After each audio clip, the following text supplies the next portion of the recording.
नमस्ते विद्यार्थियों। भाषा विज्ञान के अंतर्गत हम लोग रूप विज्ञान के बारे में आपको समझा रहे थे। आज रूप विज्ञान का नया टॉपिक संबंध तत्व के प्रकार हम आपको समझाएंगे। विद्यार्थियों, संबंध तत्व के बारे में हम आपको बता चुके थे कि वाक्य में दो तत्व होते हैं, संबंध तत्व होते हैं और अर्थ तत्व होते हैं।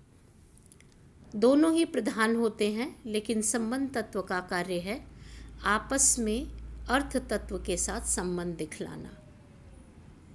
उदाहरण के लिए आप लोग समझिए, जैसे राम ने रावण को मारा। अब इसमें वाक्य बनाने के लिए चारों अर्थ तत्व में संबंध तत्व दिखाने की आवश्यकता पड़ेगी, और यहाँ राम ने और ये सब संबंध तत्व है, यानी व्याकरणिक कोटियाँ संबंध तत्व हैं। संबंध तत्व के प्रकार कौन कौन से हैं विद्यार्थियों, ये समझ लीजिए।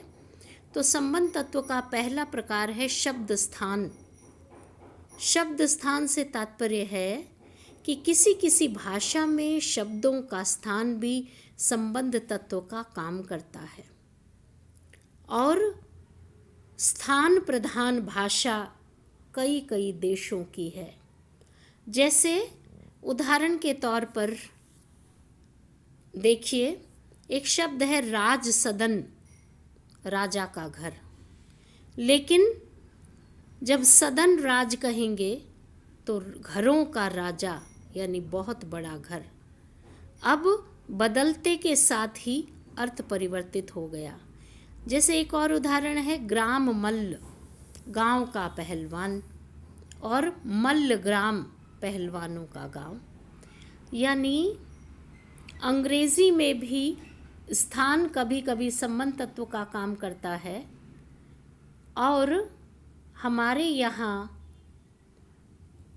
जो संबंध तत्व हैं वे संज्ञा, विशेषण, व्याकरणिक कोटियाँ जुड़ी हुई होती हैं, तब अर्थ निकलता है, और इन वाक्यों से संबंध तत्व भी स्पष्ट हो जाता है। लेकिन जो अयोगात्मक भाषाएं हैं, जैसे चीनी भाषाएं हैं, वहाँ स्थान प्रधान भाषा है।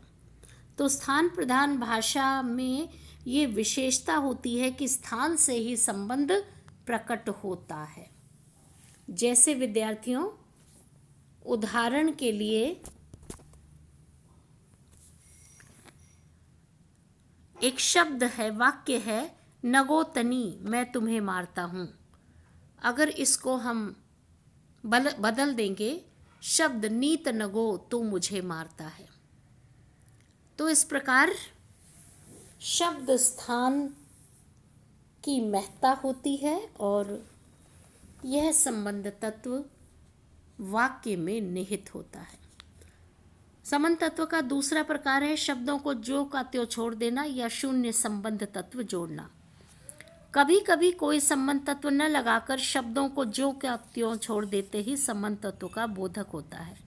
जैसे अंग्रेजी में क्रियाएं सामान्य वर्तमान के साथ अंग्रेजी में आई, गो, वी गो, यू गो, दे इत्यादि होती हैं। आधुनिक भाषा विज्ञान वेत्ताओं ने ये बताया है कि संबंध तत्व मूल शब्द में शून्य को जोड़ करके बने हुए होते हैं।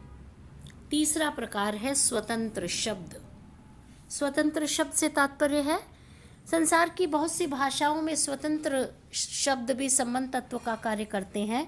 जैसे हिंदी में हमारे कारक चिन्ह हैं, उन्हें आप देख लीजिए, ने, का, पर, का, से, ये वर्ग के हैं।